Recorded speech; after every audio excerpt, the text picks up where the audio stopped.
உத்சவ் தானா வந்து சரணடைகிற அவனோட சேர்ந்து 197 பேரும் சார்ஜ் ஆகிறாங்க.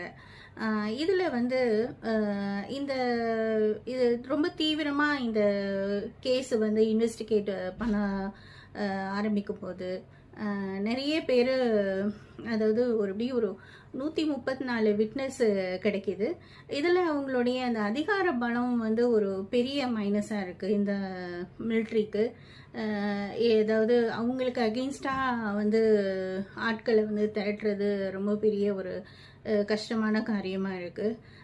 ஒரு வழியே ஒரு 10 ஆண்டு காலம் கழித்து இந்த இவங்களெல்லாம் சுட்டு தள்ளின அந்த 2 பேர், இவருடைய இந்த ஆண்டாளுடைய சீனியருடைய 2 மைத்துனர்களுக்கும் ஒரு 40 ஆண்டு தண்டனை வந்து கிடைக்குது. அதோட ஒரு